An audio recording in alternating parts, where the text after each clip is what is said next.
Hello everybody and welcome to the Venus Retrograde 30-day self-care challenge. Now you can do this challenge anytime outside Venus retrograde. It doesn't have to be during this time, but this is the perfect time because this is when we all want more love. We're looking and needing recognition, and it is also the best time to give ourselves self-love, because by doing so we will actually attract more love in our life and more attention. So today, this is day 8. This is a day I want you to practice some kind of yoga or similar exercise technique. If you already do yoga, then great.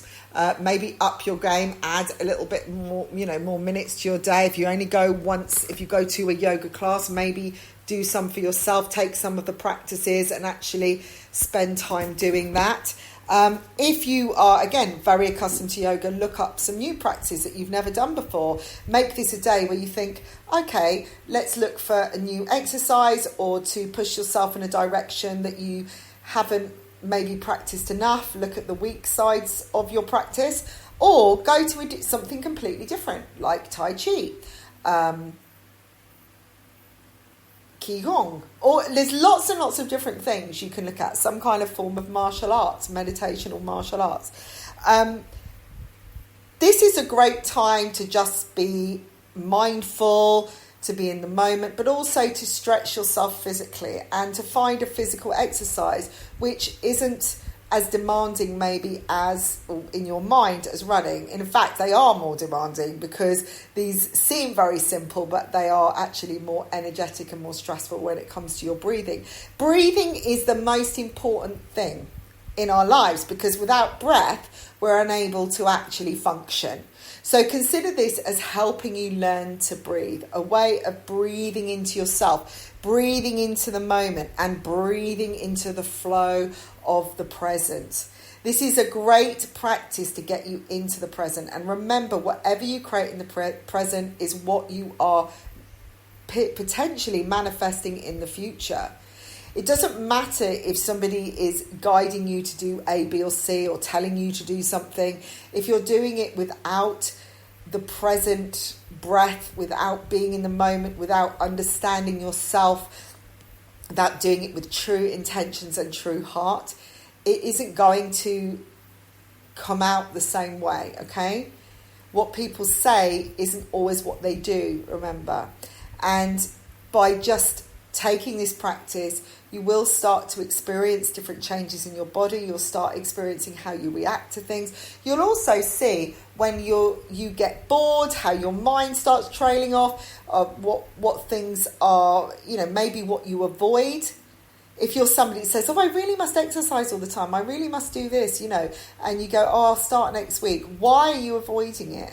What do you do instead? That's the real question. Now, it doesn't even have to be land practice.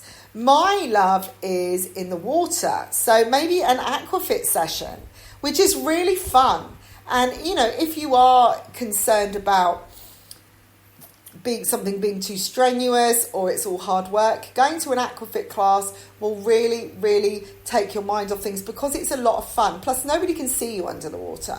No one can really see what you're doing, so you're not going to see whether you're keeping up or not.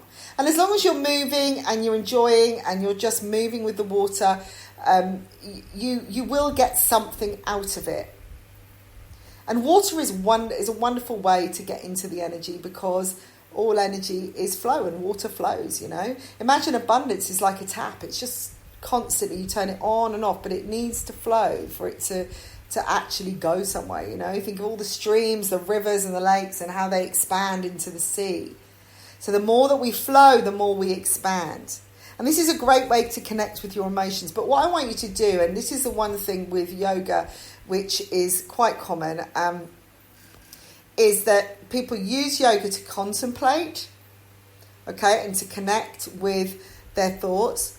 But it's what you do after, what you do with those thoughts, that is also important. So I would guide you today, or advise you to do some practice and then write down, or write a little journal or in a notebook of what you got from the practice. And maybe if you had any ideas or inspirations during the practice of things that you'd like to do, or feelings that came up, just record it all, because that will help you get it from inside you out.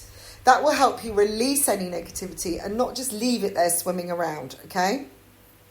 So when you contemplate your navel, listen to what is being contemplated and then record it. So I hope you have a great day today. Really enjoy this practice, and really, even if it's only 10 minutes, that's absolutely okay. And maybe you want to continue it from day to day and see where you get, and just record everything that you get from it.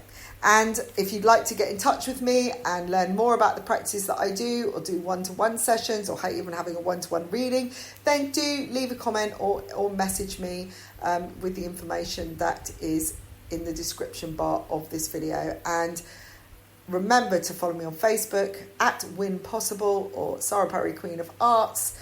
And I will connect with you again tomorrow. Looking forward to it. Bye for now.